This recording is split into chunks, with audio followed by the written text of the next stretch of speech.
nakapunta ako sa isang sementeryo ng hating gabi. Naalala niyo yung CAT? Mhm. Yung CAT na mag-o-officer. Hindi ko naisip na mag-give up dahil dun sa mga physical activities. Muntik na akong mag-give up nung minsan after namin mangaroling. So bigla kami sinabihan na meron tayong gagawing activity na papasok tayo sa sementeryo na 'to. Tapos lalakad lang naman dun sa main street. Ano, Oo. para siyang isang test sa lakas ng loob mo. Wala naman akong nakita. Madilim lang talaga. Yung sobrang takot ko lang, yung alam mo yung nanginginig ka sa takot dahil lang sa iniisip mo.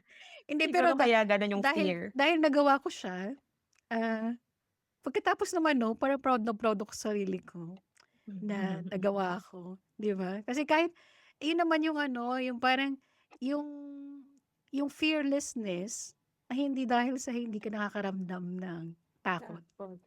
Mm, kundi yung you go ahead kahit na overcome oo, your kahit na fear. takot. So, mukha lang talaga akong tanga doon na nanginginig.